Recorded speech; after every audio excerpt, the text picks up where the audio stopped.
Hey everyone, and welcome back to the Deep Dive.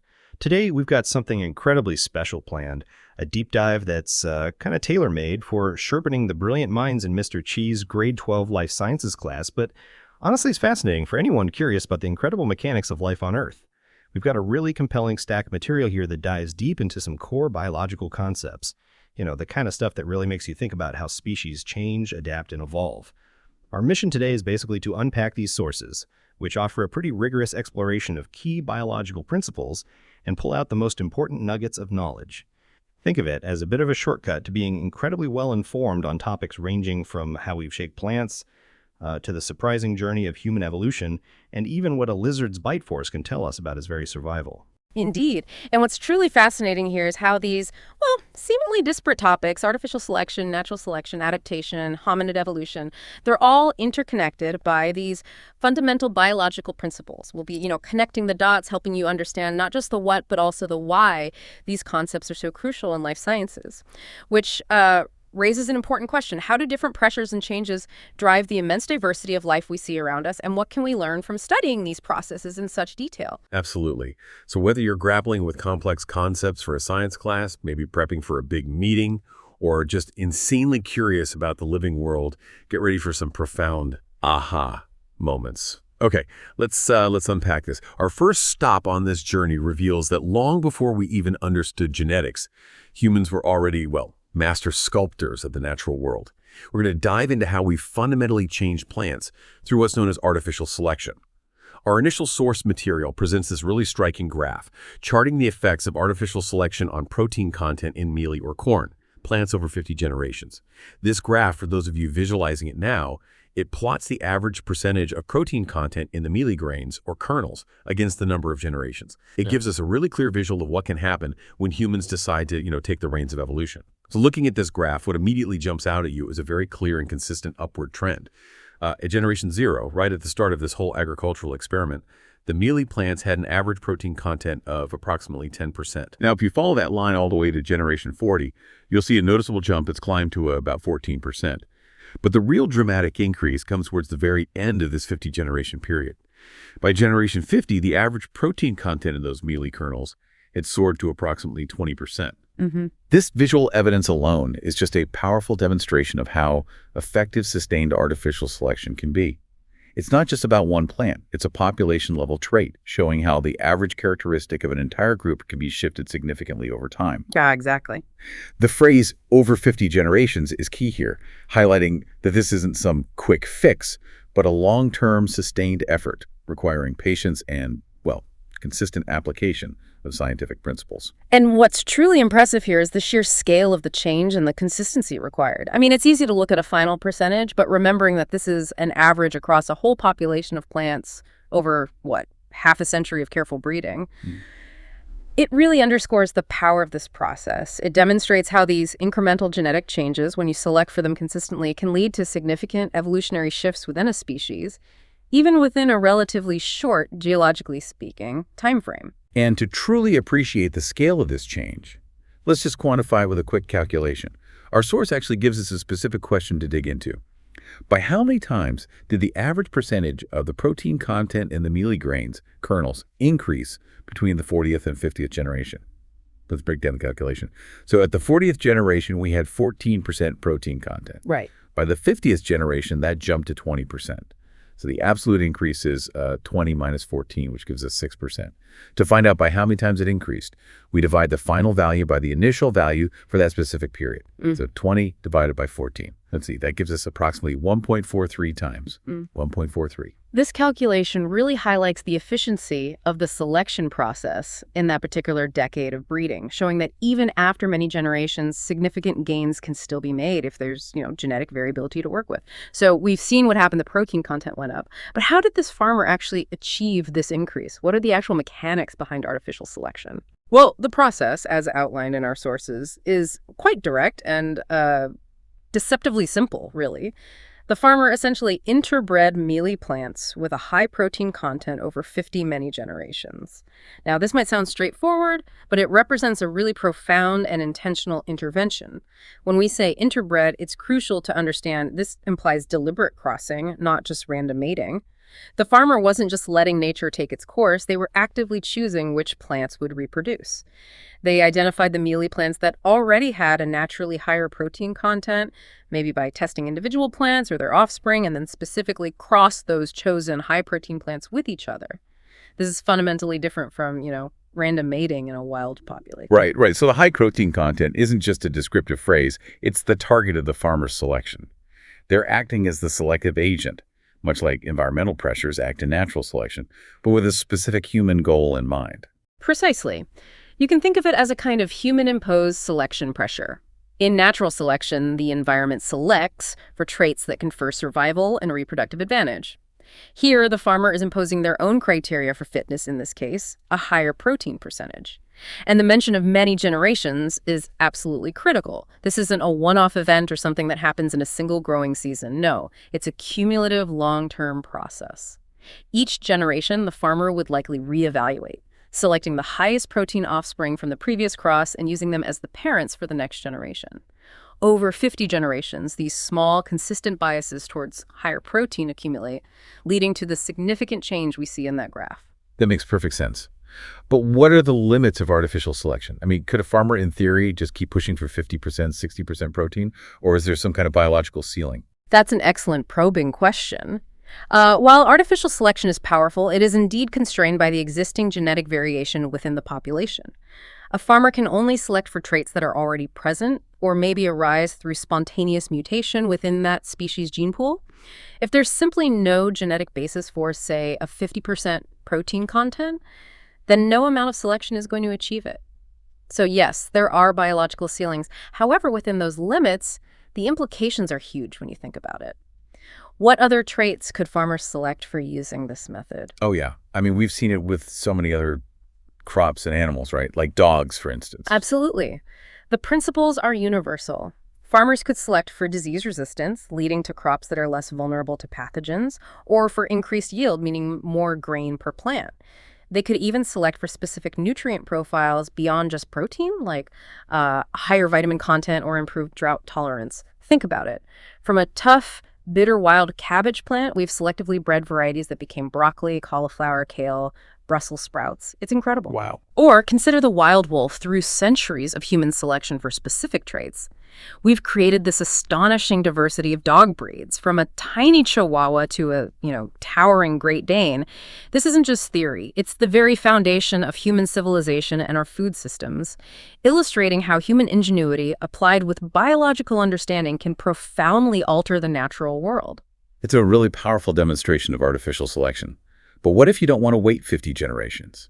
Or what if you need to introduce a trait that simply doesn't exist within that species' natural genetic variation? That's where genetic engineering comes in, right?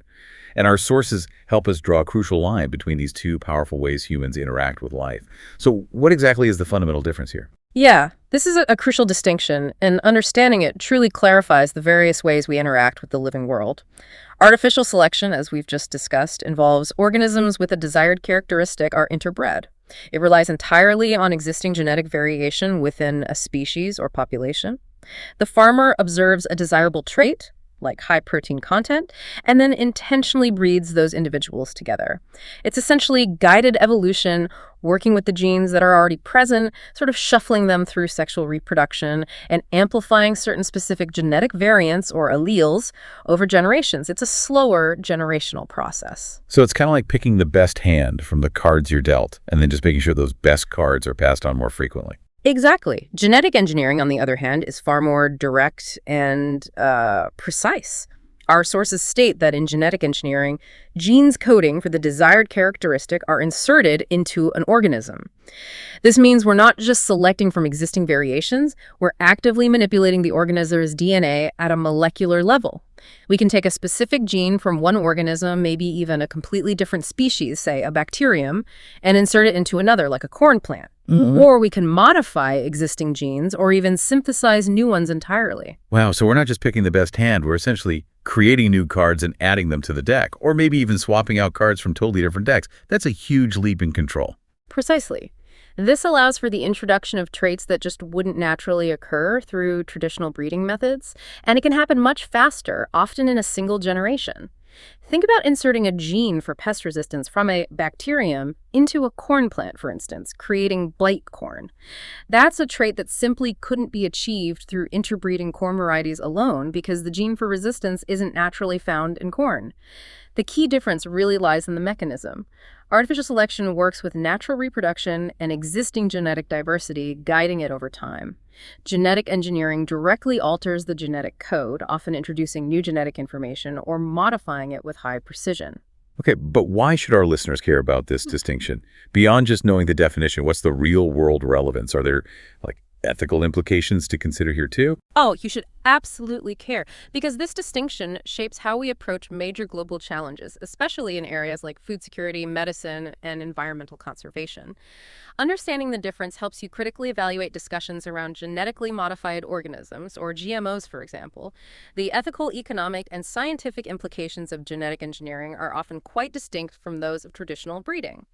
While artificial selection has been practiced for millennia with, generally accepted safety, genetic engineering raises new questions. It allows for much faster and sometimes more radical changes, but it also prompts different questions about environmental impacts, potential health effects, maybe intellectual property.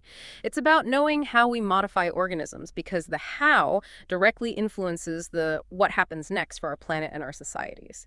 Both are powerful tools for sure, but they operate under different rules and with different consequences. And it's a perfect segue, isn't it? Because while we humans have a powerful hand in shaping species, nature has been doing it for billions of years without our help. That brings us to Darwin's incredible theory of natural selection, the force behind the vast diversity of life we see. Building on our understanding of how traits are passed down and selected for, particularly through human intervention, we now turn to one of the most fundamental theories in biology, Darwin's theory of evolution by natural selection. This is the natural counterpart to the artificial selection we just discussed. If we connect this to the bigger picture, it explains the incredible diversity of life we see around us, from the smallest microbes to the largest whales, all without human intervention, driven solely by the forces of nature. This raises an important question. How does the natural environment, rather than a farmer, shape the characteristics of species over vast stretches of time? It's incredible to think that a theory formulated over a century and a half ago still forms the bedrock of modern biology. It's withstood countless scientific challenges. Our materials here beautifully distill the core tenets of Darwin's theory in a very clear step-by-step manner. Indeed, it's a beautifully elegant yet profoundly powerful framework. Let's break down these pillars as our sources highlight them. The first crucial point is that there is variation amongst the offspring in a population. This is the essential raw material for natural selection. Without variation, there's nothing for selection to act upon. This variation arises from mechanisms like random mutations in DNA, which introduce new alleles, and the shuffling of genes during sexual reproduction, which creates new combinations of existing alleles. Think about any group of organisms, even siblings within a litter. They're not identical. This inherent difference is where it all begins. It's the lottery ticket of evolution, if you like. Right.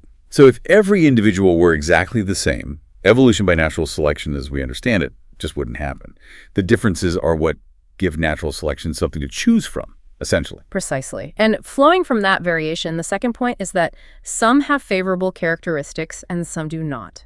Now, this isn't a moral judgment, but purely in the context of the environment. A favorable characteristic is one that provides an advantage for survival and reproduction in a particular habitat or under specific conditions. Imagine a group of giraffes. Some might have slightly longer necks, allowing them to reach higher leaves, while others have shorter necks. In an environment where the most nutritious leaves are high up, the longer neck would be the favorable characteristic. Which leads us to the crucial trigger, right? The pressure that makes certain traits more valuable than others. Exactly. The third point highlights this. When there is a change in the environmental conditions, there is competition. Resources are almost always limited: food, water, space, mates. There are also predators, diseases, changes in climate. These are the selection pressures that create a struggle for existence. This competition means not all individuals can survive and reproduce to their full potential. It's a constant test, really, of how well an organism's traits suit its surroundings. So it's not just about being strong or fast, but about being uniquely equipped for that specific set of circumstances. And that brings us to the core of survival of the fittest, which often gets misinterpreted, doesn't it? What's a common misconception about that phrase, and how does our breakdown of Darwin's pillars clarify it? That's a brilliant question, and yeah, a common pitfall. Many people think survival of the fittest means only the strongest or most aggressive individuals survive. But the fittest, in an evolutionary context, refers to those best suited to their environment, meaning they are most likely to survive and reproduce. Our fourth point clarifies this. Organisms with a favorable characteristic survive, whilst organisms with an unfavorable characteristic die. This isn't necessarily a violent death. It could simply mean they fail to thrive, don't find a mate, or produce fewer offspring. Those with traits that better match the environmental demands are more likely to live long enough to pass on their genes. Think of it like a key fitting a specific lock. The favorable characteristic is the key that unlocks survival and reproductive opportunities in a particular environmental lock. And this brings us directly to the fifth point. The organisms that survive reproduce. Survival is only half the story. If an organism survives but doesn't pass on its genes, its favorable characteristic doesn't contribute to the next generation's gene pool. Reproductive success is the ultimate measure of fitness in an evolutionary context.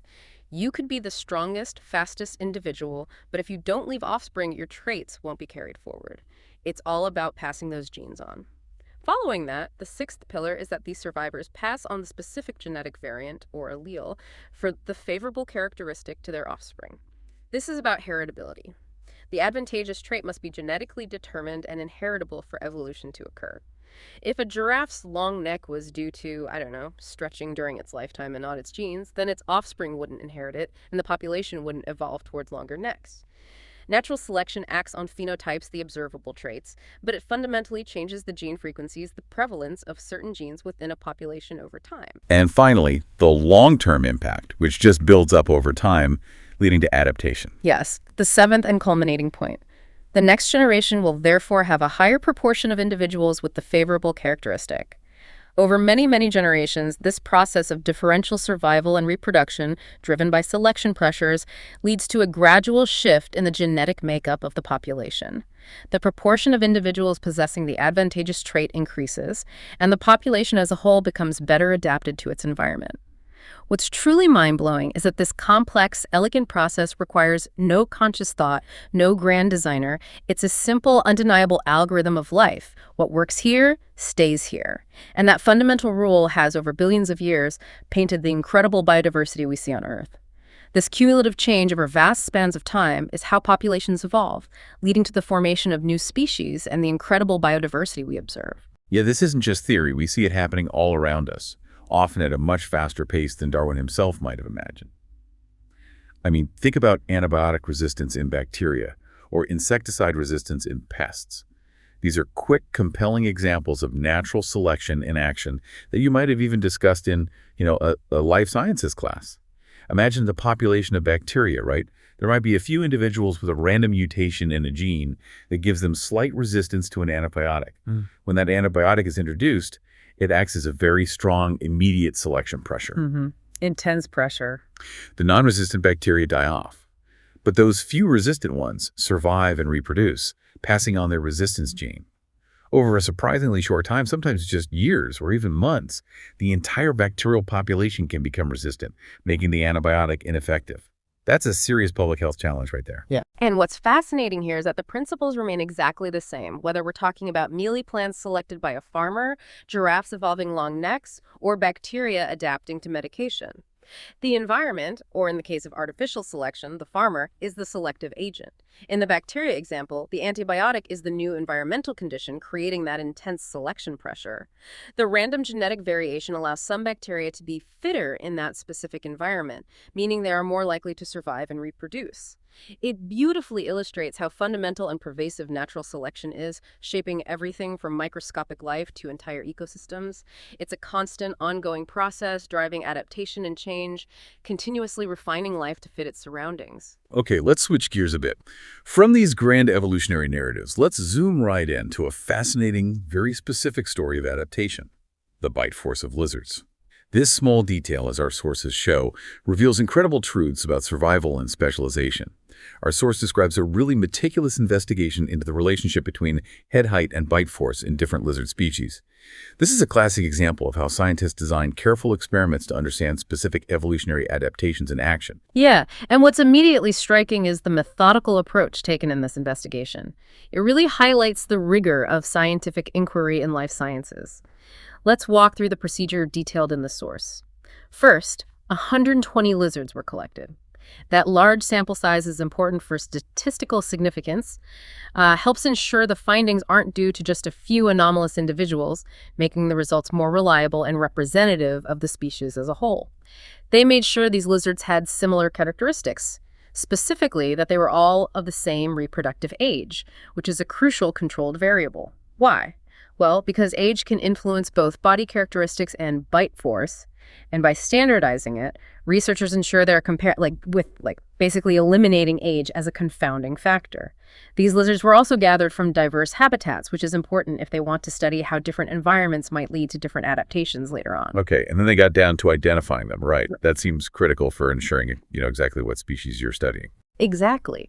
Their body characteristics and DNA were analyzed to determine if they belong to the same species.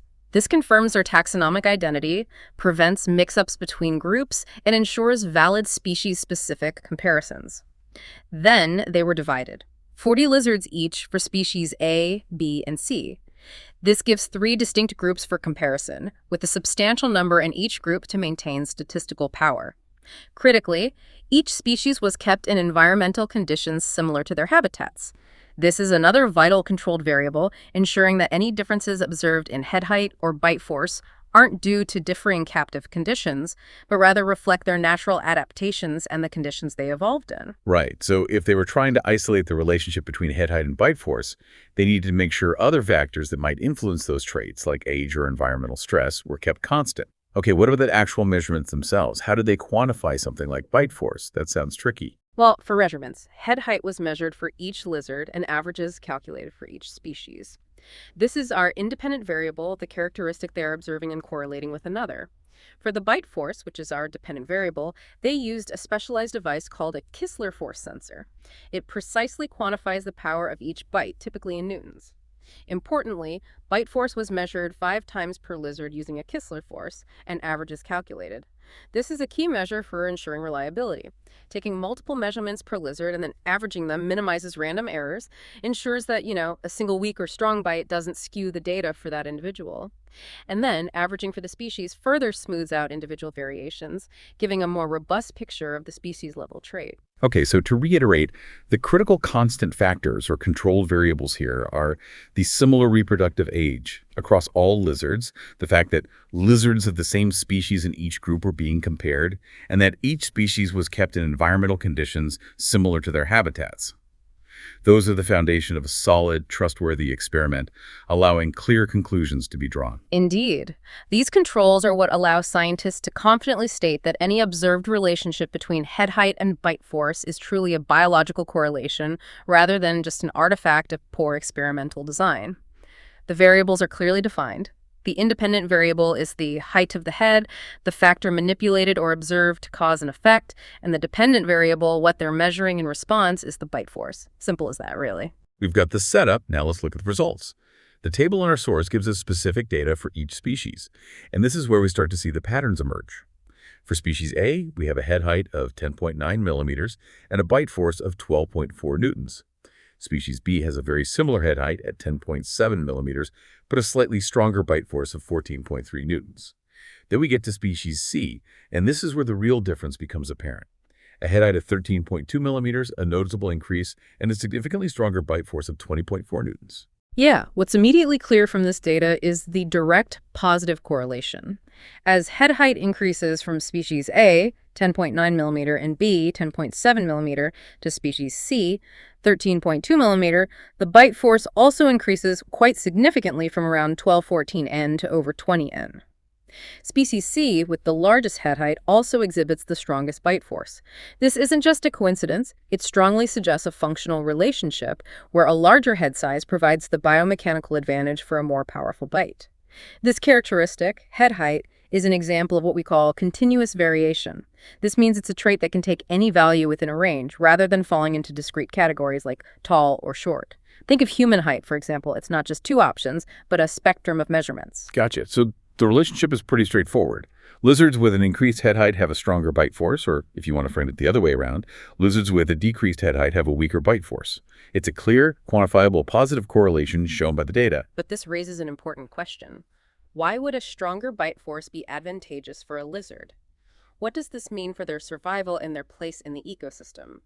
This is where we delve into the concept of functional morphology, how the form of an organism's body parts relates to their function and ultimately its survival. Our sources directly address this, asking which species A, B, or C would be expected to be feeding mainly on tough fibrous plants. The answer clearly is species C, and the reasoning is explicit. Species C has the strongest bite force, 20.4 N, which allows it to break down tough fibrous plant material. This is a classic example of adaptation through natural selection. If a lizard lives in an environment where tough fibrous plants are abundant, but perhaps insects or softer foods are scarce, then an individual with a stronger bite force has a significant advantage. It can access a food source that other lizards simply cannot, reducing competition and increasing its chances of survival and reproduction. This shapes its ecological niche, its role and position within the environment. So its physical structure, its head height and bite force, directly dictates what it can eat and therefore where it can thrive. Species C sounds like the one you definitely wouldn't want to get on the wrong side of if you were a particularly stubborn piece of plant. Or maybe a finger, for that matter. It's all about specializing to maximize resources. Absolutely. Conversely, the sources also ask, which species A, B, or C most suited to live in narrow areas between the rocks? Based on the data, the answer is species A. While it's not explicitly stated in the direct reasoning, it's powerfully implied by its smallest head height, 10.9 millimeter. A smaller head, while correlating with a weaker bite, would allow a lizard to navigate and squeeze into narrow areas between the rocks more easily. These rocky crevices might offer crucial protection from predators, shelter from harsh weather, or even provide access to different kinds of food sources that aren't tough plants. So even though it has a weaker bite, that smaller head is a critical adaptation for a particular habitat and lifestyle. So it's a trade-off, perhaps. A smaller head might not let you crush tough plants, but it lets you exploit a different kind of environment. It's not about being universally best, but best suited to a specific situation. Exactly. This perfectly illustrates the concept of niche partitioning. Different species within an ecosystem might evolve distinct physical traits to exploit different resources or habitats, thereby reducing direct competition among them. Species C specializes in a diet requiring a powerful bite for tough vegetation, while species A might specialize in navigating tight spaces to find different food sources or avoid predators. It highlights how evolution isn't always about being strongest or fastest in a universal sense, but about being best adapted to a particular environment or lifestyle. What stands out to you about how these lizards have adapted? It's not just about winning a fight, it's about thriving in a specific, optimized way. Makes sense, right? Totally. Okay, from grand theories and specific lizard adaptations, let's now take a massive leap back in time, millions of years, to explore our own evolutionary history. Our next set of sources takes us on a deep dive into hominid species and the fascinating development of tools. We have this compelling diagram showing the existence periods of various hominid species and, importantly, the profound evolution of their tools over time. It's like a fossil record brought to life on a single chart, tracing our lineage. Yeah, this diagram is a goldmine for understanding our ancestral journey, spanning from approximately 4 million years ago, or Maya, right up to the present. It meticulously illustrates the existence periods of key hominid species, including Australopithecus afarensis, A. africanus, Homo habilis, H. erectus, H. neanderthalensis, and of course, H. sapiens. And one of the most critical insights from this visual is the clear depiction of overlap periods where different hominid species coexisted on Earth. For example, you can clearly see A. afarensis and A. africanus overlapping for a significant period, as do H. sapiens and H. neanderthalensis much later. This challenges a common misconception of evolution as a simple linear progression where one species just directly replaces another. When I first learned about this overlap, it completely shattered my childhood image of evolution as a single, neat line from ape to human. It's so much more dynamic, almost like a bustling family reunion where all the cousins and aunts are still around, sometimes for hundreds of thousands of years. It was a much bushier, more complex tree with multiple hominid branches thriving simultaneously. That's a really important distinction for our listeners to grasp, that it wasn't a straight line, but multiple species living at the same time, potentially even interacting. The diagram also directly asks us to identify which species in the diagram above existed survived for the longest period of time. And looking at those solid black bars representing their time spans, the answer is quite striking. Homo erectus.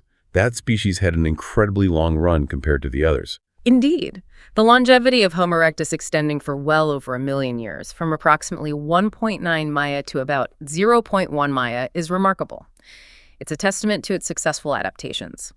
This success likely included a pioneering spirit, as H. erectus was the first hominid known to migrate out of Africa and spread across continents, demonstrating incredible adaptability. They also had more advanced tool use and potentially a greater capacity for complex social structures. It was a truly resilient and adaptable species that proved incredibly successful across diverse environments. The diagram also allows us to perform a precise calculation, a crucial skill in interpreting scientific data. We're asked to calculate the period, million years, in which A. afarensis and A. africanus coexisted. By carefully reading the timeline, we can see that A. afarensis existed from approximately 3.9 Maya to 2.9 Maya. A. africanus, on the other hand, existed from roughly 3.0 Maya to 2.0 Maya. Okay, so where do those bars overlap? It looks like A. afarensis begins while A. afarensis is still around, and A. afarensis ends shortly after A. africanus appears. So for how long were they literally walking the Earth together? Exactly. To find the overlap, we look for the period where both species' timelines are active. The overlap period begins when the later species, A. africanus, first appears while A. afarensis is still present, which is around 3.0 Maya. The overlap then ends when A. afarensis disappears from the fossil record, which is at approximately 2.9 Maya. So the period of coexistence is from 3.0 Maya down to 2.9 Maya, which means they coexisted for a fascinating 0.1 million years, or 100,000 years. This kind of precise timeline reading is crucial for understanding the relationships in chronology and hominid evolution, showing that our ancestral past was far from a solitary journey. And this isn't just a list of species, it's a story of incredible innovation. What's truly fascinating is how closely the development of tools tracks with the rise of certain hominid species, and more broadly, with significant changes in brain size. The diagram clearly shows that as hominids evolve, their tools become increasingly complex, almost as if they were evolving hand in hand. Yeah, what's truly mind-opening here is the undeniable correlation between increasing brain size and intelligence, and the sophistication of the tools being produced.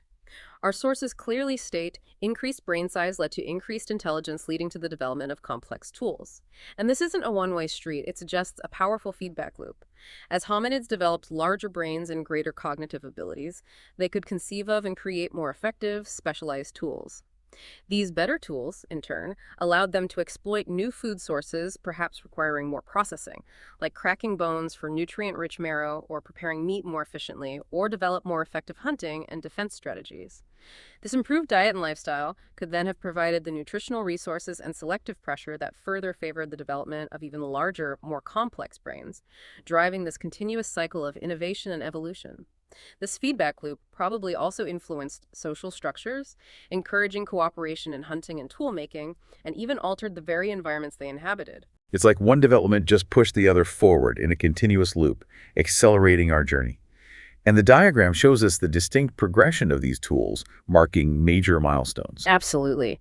The earliest tools, appearing around 2.6 Maya, are described as being for scraping, pounding, and chopping. These are relatively simple, perhaps just modified stones, but they represent a monumental cognitive leap, the intentional creation of tools for a purpose beyond what nature provided. Then, around 1.7 Maya, we see the development of bigger cutting surfaces, digging hand axe, indicating a significant step up in complexity and versatility. And finally, towards the present, around 0.3 Maya and onwards, we have complex arrows tied to sticks and fishing tools, which represent a truly advanced level of cognitive function, abstract thought, and sophisticated planning. In speaking of those early tool makers, our source mentions a particular species, often associated with those first tools, earning them a special nickname. Yes, the species known as the handyman is Homo habilis. This species, existing roughly between 2.4 and 1.4 Maya, is credited with making some of the earliest stone tools, often referred to as Oldowan tools, which really marks a pivotal moment in our lineage. The development of tools around 2.6 Maya, used for scraping, pounding, and chopping, aligns perfectly with the appearance and capabilities of H. habilis. These simple tools allowed for a broader diet, including more efficient scavenging of meat and processing of plants, which would have had significant impacts on their survival and crucial energy intake for a developing brain. And it looks like the most complex tools were developed later, by more recent species, showcasing a peak in this co-evolutionary dance. That's right. The species using the most complex tools, those complex arrows tied to sticks and fishing tools, were Homo sapiens and Homo neanderthalensis. This indicates a high level of abstract thought, foresight, and advanced manual dexterity. These composite tools, combining different materials for a specific purpose, represent a significant cognitive leap and allowed for even more sophisticated hunting and gathering techniques, proving critical for their survival and expansion into diverse and challenging environments. Yeah, the tools themselves are like silent witnesses to our ancestors' ingenuity and problem-solving abilities. This isn't just about making a stick sharper, it's about responding to environmental challenges and adapting through technology, fundamentally altering their relationship with the natural world. Let's break down the utility of each tool type. So the first tools, around 2.6 Maya, primarily used for scraping, pounding, chopping, provided immediate practical benefits that would have revolutionized daily life.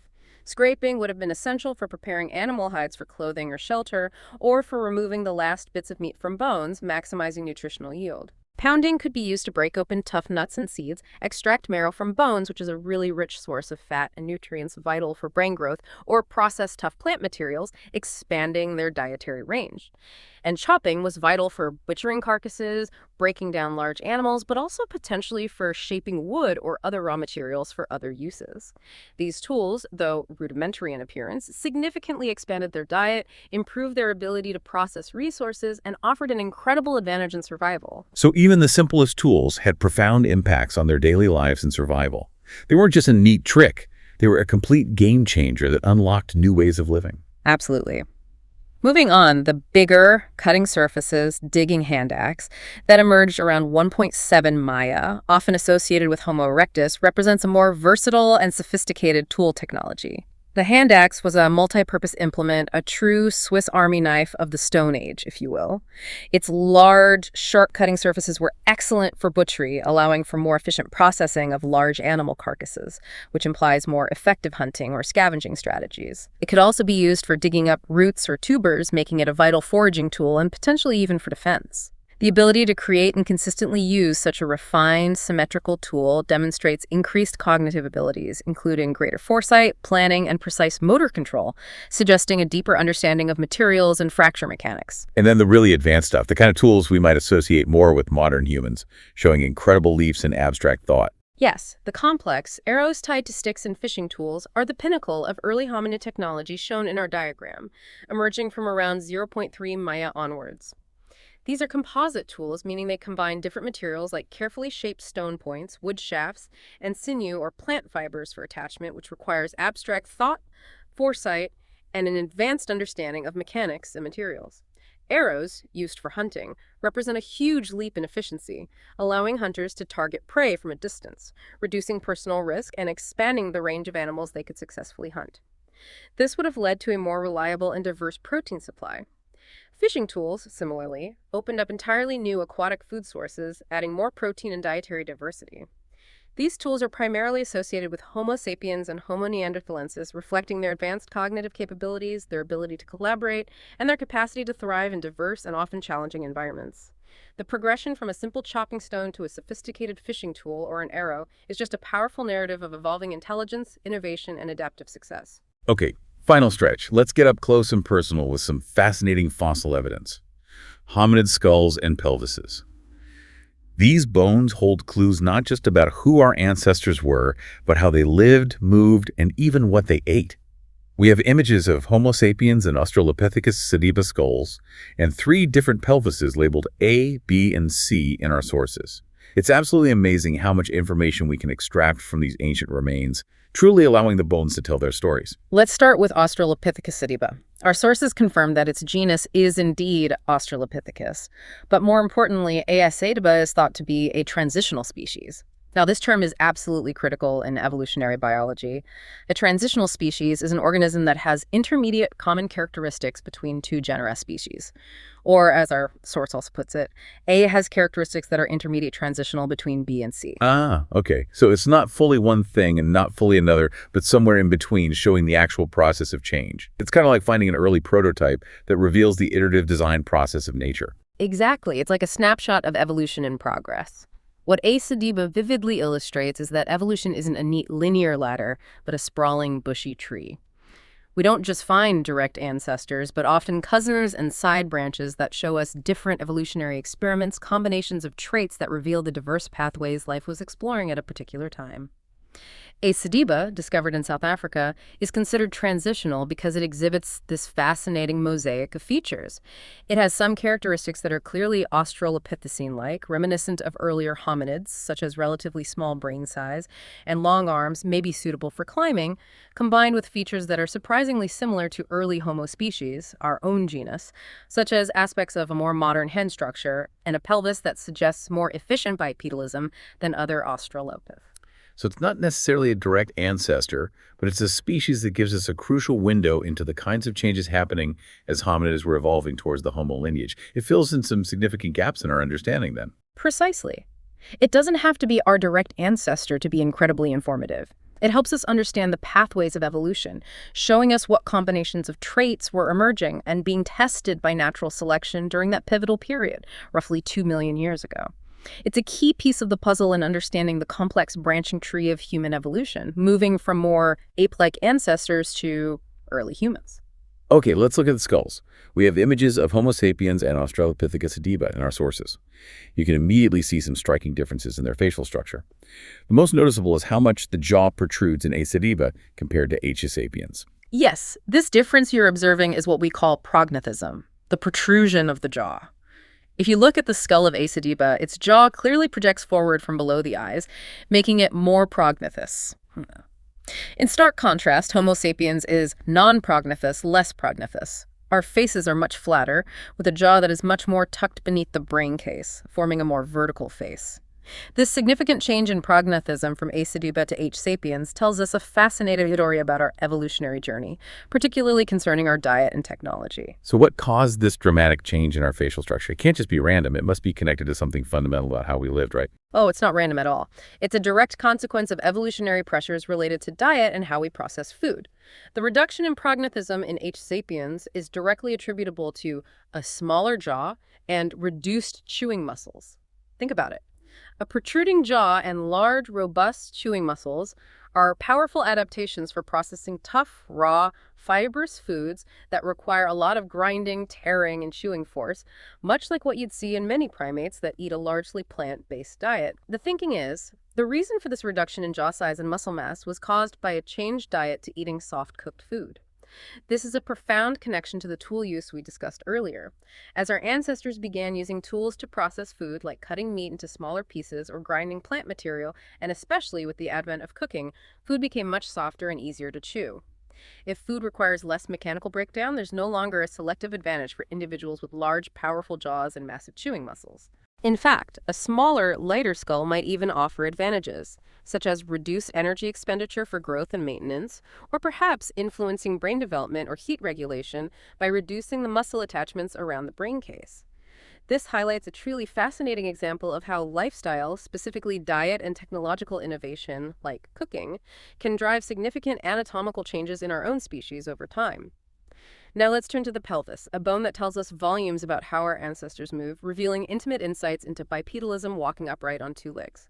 The diagrams show 3 different pelvises labeled A, B, and C, and we're asked to identify the one representative of A. sediba. Looking at these, they're quite distinct. Pelvis A, for example, is very broad and short, while pelvis C looks distinctly longer and narrower. Indeed. Pelvis A represents Homo sapiens, our own species. It is characterized as having a shorter and wider pelvis. This specific shape is absolutely crucial for efficient bipedalism. A shorter, wider pelvis provides a broad, bowl-like base of support for the upper body, allowing our internal organs to be supported when standing upright rather than hanging down as they would in a quadruped. It also provides the necessary attachment points and leverage for the powerful gluteal muscles that stabilize the trunk and enable the swing of the leg during walking. It's a complex, beautifully adapted structure that makes stable, efficient upright locomotion possible, distinguishing us from our primate relatives. Now compare that to pelvis C. While not explicitly identified as a specific species, its longer and narrower form is characteristic of more ape-like ancestors or earlier hominids who were either primarily quadrupedal or still highly adapted for arboreal life moving in trees. A longer, narrower pelvis is less suited for stable bipedal walking, but can be advantageous for climbing or for a different, perhaps more waddling gait. Okay, so if A. sediba is a transitional species, its pelvis should be somewhere in the middle, right? Showing a mix of those features, perhaps a compromise between arboreal and terrestrial life. Exactly. Our sources indicate that pelvis B is representative of A. sediba, and the description fits perfectly with the idea of a transitional form. Pelvis B has a shorter and wider pelvis than C, but not as short and wide as A. Alternatively, one could say it has a longer and narrower pelvis than A, but not as long and narrow as C. It's sort of in between. This intermediate morphology is incredibly significant. It suggests that A. sediba was indeed bipedal, but perhaps not with the fully efficient modern human gait. Its pelvis shows features adapted for upright walking, but also retains some characteristics that might have facilitated climbing or a more undulating, less stable bipedalism compared to H. sapiens. This mosaic pattern in its pelvis perfectly supports its classification as a transitional species, shedding light on the gradual, stepwise evolution of bipedal locomotion. And what about the spine? We often hear about the S-shaped spine in humans as being critical for our upright posture. Yes, the S-shaped spine is another key adaptation in H. sapiens that goes hand in hand with our pelvis and bipedalism. This complex curvature acts like a spring or a series of shock absorbers, distributing the weight of the upper body effectively over the pelvis and legs. It helps maintain balance, reduces stress on the vertebrae, and provides flexibility during upright posture and movement. A straight spine, on the other hand, would transmit forces directly, leading to a much less comfortable and efficient bipedal gait, potentially causing much more strain and injury. It's truly humbling, isn't it? To think that a small adjustment in the angle or width of a bone, accumulated over millions of years, is what allowed us to stand upright, free our hands, and eventually build the complex societies we have today. Every step we take echoes that evolutionary journey. What's amazing is how a single bone, like the pelvis, can give us so much information about an organism's locomotion, its evolutionary stage, and even its lifestyle. This reinforces how morphology directly reflects adaptation. These subtle changes, accumulated over millions of years, tell the profound story of how we came to walk upright. Wow, what an incredible journey we've been on today.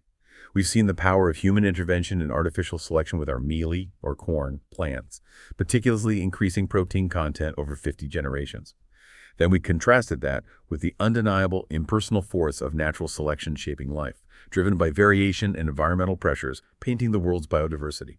We jumped into the fascinating Pacific world of lizard adaptations, where head height and bite force dictated diet and habitat, showcasing niche partitioning. And finally, we embarked on the epic story of our own hominid evolution, tracing the rise of tool-making and the profound anatomical changes in skulls and pelvises that mark our path to bipedalism and intelligence. All of this, expertly laid out in these scientific sources that truly get to the core of life sciences. We've truly traversed some foundational concepts in life sciences, from microevolutionary changes in plant protein to macroevolutionary shifts in hominid anatomy and behavior over millions of years. Each section, while seemingly distinct, reinforces the overarching principles of adaptation and change that govern all life on Earth. We've seen how precise experimental design reveals the secrets of a lizard's bite, and how the careful reading of a timeline can challenge our preconceptions about human evolution. This raises an important question for all of us, I think. How can understanding these historical and ongoing evolutionary processes help us address future challenges? Perhaps in designing more resilient and sustainable agricultural systems to feed a growing population, or even understanding the evolutionary basis of human health and disease in our modern world. The past is always informing our future. That's such a great point. These aren't just historical facts or academic exercises. They're living principles that shape our world and hold keys to our future. I hope this deep dive has given you a fresh perspective, not just on these topics themselves, but on how to approach complex scientific information with curiosity and critical thinking. It's about more than just memorizing definitions. It's about understanding the interconnectedness of life and the incredible stories these scientific observations reveal. Keep observing the world around you, keep asking questions, and remember that every organism, every bone, every graph has a profound story to tell about adaptation, survival, and the endless dance of evolution. Understanding the scientific method, identifying variables, and interpreting data are skills that extend far beyond the classroom. They are tools for understanding the world itself. Absolutely. Thank you for joining us on this deep dive. We hope you feel more informed, more curious, and ready to tackle whatever comes next in your life sciences journey, whether it's an exam or just your own natural curiosity. Until next time, keep exploring.